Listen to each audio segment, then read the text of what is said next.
안녕하세요 여러분. 새로운 한 주도 주님의 말씀을 붙들고 살아갈 수 있는 그런 한 주가 되기를 축복합니다. 오늘 본문은 역대하 마지막 장인 역대하 36장입니다. 그 땅의 백성이 예루살렘에서 요시아의 아들 여호아하스를 세워 그 아버지를 이어 왕으로 삼았다.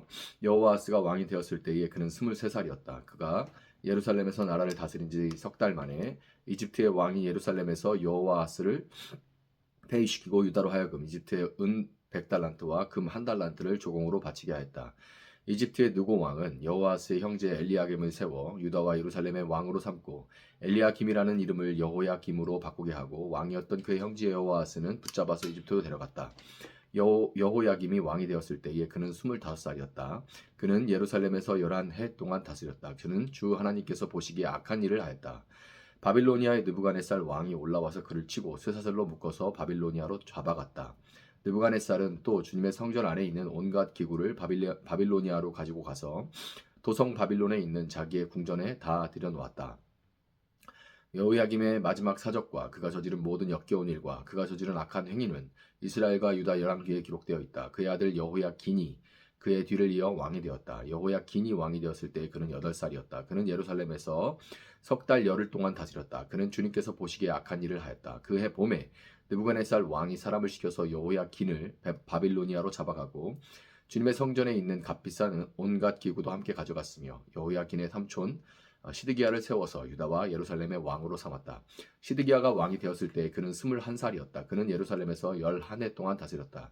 그는 주 하나님께서 보시기에 악한 일을 하였다. 그는 주님의 입에서 나오는 말씀을 선포하는 예레미야 예언자 앞에서 겸손하게 말씀을 받아들이지 않았다. 느부갓네살은 강제로 시드기야가 하나님의 이름으로 충성을 맹세하도록 하였다.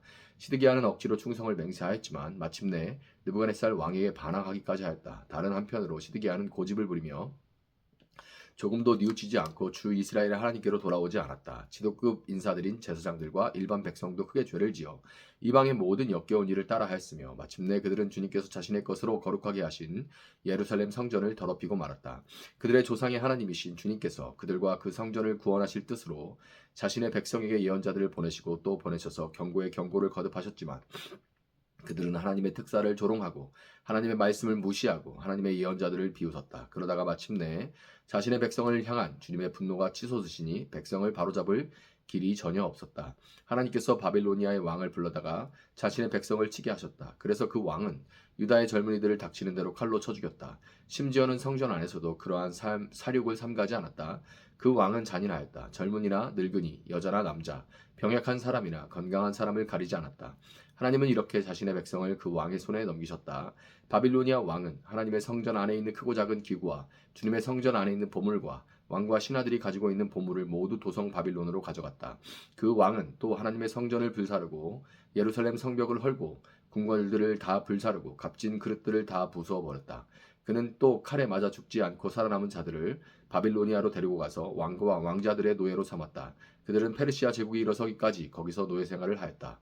그리하여 주님께서 예레미야를 시켜서 땅이 70년 동안 황폐하게 되어 그동안 누리지 못한 안식을 다 누리게 될 것이다 하신 말씀이 이루어졌다.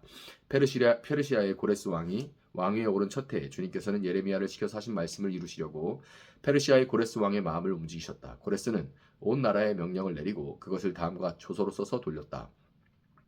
페르시아의 고레스 왕은 다음과 같이 선포한다. 주 하늘의 하나님께서 나에게 이 땅 위에 모든 나라를 주셔서 다스리게 하시고 유다의 예루살렘에 그의 성전을 지으라고 명하셨다. 이 나라 사람 가운데 하나님을 섬기는 모든 백성에게 하나님께서 함께 계시기를 빈다. 그들을 모두 올라가게 하여라. 아멘. 요시아가 이제 하나님과 맺은 언약을 갱신함으로써 하나님과 그의 백성 이스라엘의 관계는 이 언약적 관계는 갱신됐죠. 재확인됐습니다. 그렇지만 요시아는 결국 죽었고 이스라엘은 므낫세 때부터 이어져 내려온 그 상태에 악한 상태에 계속해서 머무르게 됩니다. 어떤 상태였습니까? 갱신의 가능성이라고는 도무지 없는 아이러니하게도 심판밖에는 구원의 길이라고는 없는 그런 상태에 이스라엘이 처해 있었죠. 본문 16절은 이스라엘이 빠져 있었던 그 상태를 재확인 시켜줍니다. 그들은 하나님의 특사를 조롱하고 하나님의 말씀을 무시하고 하나님의 예언자들을 비웃었다. 그러다가 마침내 자신의 백성을 향한 주님의 분노가 치솟으시니 백성을 바로 잡을 길이 전혀 없었다. 아멘. 심판이 이렇게 임박한 상황에서도 요시아의 아들들은 결코 하나님을 찾지 않았습니다. 여호아하스는 이집트의 파라오 느고에 의해서 왕이 된 지 3개월 만에 폐위되고 이집트로 끌려갔습니다. 아시리아와 함께 바벨론의 남하에 맞서서 올라가고 있는 그 길을 막아선 요시아에 대한 응징이었죠. 요시아에 대한 응징으로 그 아들을 잡아간 거예요. 여호아스 뒤에 그보다 한 살 어린 엘리야김이 파라오에 의해 세워지고 이름까지 여호야김으로 개명됩니다. 이름을 바꿔버렸다는 것은 너는 내 밑에 있다, 내 다스림 안에 있다 라는 그런 뜻입니다. 그러니까 이제 공식적으로 사실상 이집트가 이제 이스라엘이 이집트의 속국이 된 거죠. 이제 그리고 엘리야김, 여호야김은 명목상의 왕, 바지사장이 되고 만 겁니다. 여호야김은 당연히 친 이집트 계열이었고 이집트가 세웠으니까요. 이것은 당연하게도 이 갈그미스 전투에서 아시리아와 이집트 연합군을 물리치고 고대 근동의 패권을 사로잡은 한 손에 틀어진 이 신성 바빌로니아의 눈에 거스를 수밖에 없었습니다. 바벨론의 이 느부갓네살은 여호야김을 포로로 잡아가 버리고 그의 아들 여호야긴 역시 왕으로 세웠다가 3개월 만에 잡아가 버린 뒤 여호야긴의 숙부이자 여호야김보다 4살 어린 동생이었던 시드기야를 왕으로 세웠습니다. 시드기야는 바벨론이 세운 바지 왕이었고 하나님은 선지자 예레미야를 통해서 그에게 바벨론에 맞서지 말라 이렇게 말씀을 하시지만 그는 친이집트 신하들의 말을 듣고 바벨론을 배신했다가 결국 나라가 완전히 멸망당하고 말았습니다. 하나님을 떠나 우상들을 섬기면서 자유롭게 산다고 여기지만 사실 하나님 외의 모든 것에 얽매여서 이리저리 휘둘리며 살아가는 우리의 모습. 난 자유인으로 내 맘대로 예수 믿는 것들은 저렇게 자유롭지 못해 라고 말하지만 뭐 이렇게 하지 말라는 게 많아. 그런데 사실은 모든 것에 얽매여 이리저리 휘둘리며 살아가고 있죠. 돈에, 효율성에, 생산성에, 뭐에 다 휘둘리면서 살아가고 있습니다. 그런데 사실 이런 모습들이 우리의 모습. 그러면서도 또 친바벨론이다. 또 친이집트다. 누구 줄을 잡냐. 부장님 줄이냐, 과장님 줄이냐, 누구 줄이냐 이런 거를 잔머리를 막 굴리면서 스스로 똑똑하다, 처세술이 좋다, 착각하는 이런 모습을 보는 것 같아요. 지금 이집트의 이 멸망하는 과정이 마치 이집트의 노예였던 그들의 조상과도 같이 이스라엘은 바벨론 포로가 되어서 바벨론이 페르시아에 의해 멸망할 때까지 70년 동안 노예 생활을 하게 됩니다. 큰 성 바벨론이 페르시아에 의해서 멸망당한 이 역사적인 사건은 이스라엘에게는 구원의 사건이 된 거죠. 이집트가 10가지 재앙으로 심판받는 것이 이스라엘에게 구원이 된 것처럼 이 바벨론이 페르시아에게 멸망한 것은 이스라엘에게는 구원의 사건이 된 겁니다. 이스라엘을 구원한 것은 페르시아의 고레스 왕이죠. 고레스 왕은 바벨론 포로였던 이스라엘을 해방시켜서 그들로 자유인으로서 이스라엘 본토에 돌아가도록 합니다. 23절은 고레스 왕의 조서인데요. 이렇게 돼 있죠. 페르시아의 고레스 왕은 다음과 같이 선포한다. 주 하늘의 하나님께서 나에게 이 땅 위에 모든 나라를 주셔서 다스리게 하시고 유다의 예루살렘에 그의 성전을 지으라고 명하셨다. 이 나라 사람 가운데 하나님을 섬기는 모든 백성에게 하나님께서 함께 계시기를 빈다. 그들을 모두 올라가게 하여라.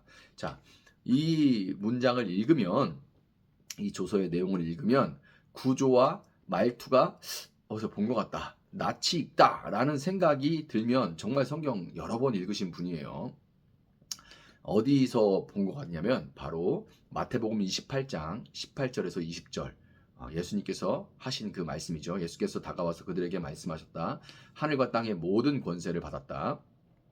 그러므로 너희는 가서 모든 민족을 제자로 삼아서 아버지와 아들과 성령의 이름으로 세례를 주고 내가 너희에게 명령한 모든 것을 그들에게 가르쳐 지키게 하여라.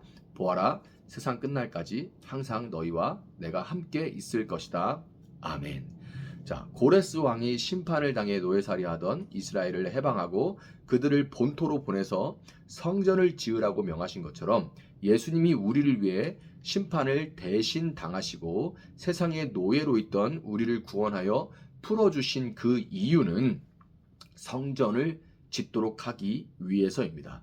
성전을 짓는다는 것의 의미는 오늘 본문 21절에 잘 담겨 있어요. 그리하여 주님께서 예레미야를 시켜서 땅이 70년 동안 황폐하게 되어 그동안 누리지 못한 안식을 다 누리게 될 것이다 하신 말씀이 이루어졌다. 아멘. 하나님이 이스라엘로 하여금 가나안을 점령하게 하신 것은 견고한 피라미드 체제 하에서 억압과 착취를 당하며 고통당하던 가나안 땅에 안식이 샬롬이 임하도록 하기 위해서였습니다. 그런데 가나안에 들어간 이스라엘은 하나님을 떠나 가나안 우상들을 섬기면서 정확하게 그들이 물리쳤던 가나안 원주민들과 동일한 삶을 살아갔죠. 똑같이 피라미드 구조를 만들고 그렇게 억압 체제 하에서 살아가게 됐습니다. 안식해야 될 땅에 안식이 임하지 못하고 샬롬의 나라가 임해야 할 땅이 엔샬롬, 샬롬이 임하지 못하고 엔샬롬은 평화가 없다라는 뜻이에요. 엔샬롬의 땅이 된 겁니다. 가나안 땅이 엔샬롬의 땅이 된 거예요. 성전을 짓는다는 것은 땅이 70년 동안 그동안 누리지 못한 안식을 누리도록 하는 겁니다. 70이라는 것은 안식의 7년에 온전함을 상징하는 10을 곱한 것으로서 영원한 안식을 의미하는 거죠. 예수님은 우리를 구원하셔서 먼저 우리를 영원한 안식으로 초대하셨습니다. 구원받은 이 안식을 이미 누리게 된 우리는 이제 억압하고 피 흘리는 세상에서 나와서 나누고 섬기고 용서하는 하나님의 방식으로 살아가야만 하는 거예요. 아직 이 땅에서 영원한 안식을 온전히 우리가 다 누릴 수는 없지만 예수님이 다시 오시는 그날, 모든 것이 온전케 되는 그날을 소망하면서 세상 끝날까지 우리와 함께 하신다는 약속, 그 예수님의 약속을 붙들고 성전을 짓는, 여러분이 보냄받은 모든 곳에서 성전을 짓는 그런 삶을 살아나가는 여러분들이 되시기를 예수님의 이름으로 축복합니다. 잠시 기도하겠습니다. 사랑하신 주님 감사합니다. 이렇게 역대기를 마무리하게 되었습니다. 주님, 역대기 기자는 하나님의 영신 성령의 감동을 받아 바벨론에서 포로기를 거쳐 돌아온 이스라엘 백성에게 그들이 누구인지 또 앞으로 어떻게 살아가야 하는지를 다시금 역대기를 통하여 역사를 통하여 일깨우기를 원했습니다. 주님, 그들은 가나안 땅에 들어가 안식을 누리는 하나님의 샬롬이 임하게 하는 그런 나라를 세워가야 했지만, 성전을 세워가야 했지만 그들은 그들이 내어 쫓은 하나님의 심판을 받은 가나안과 똑같은 삶을 살아가다가 결국 심판을 당하고 말았습니다.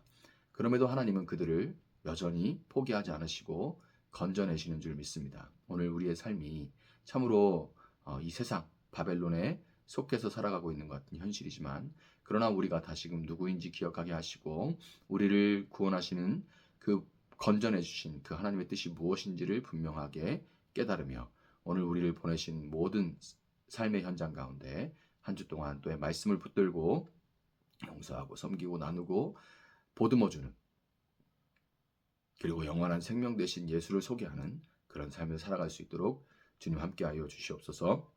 감사하며 예수님의 이름으로 기도합니다. 아멘. 오늘 주신 말씀 붙들고 계속해서 기도합니다.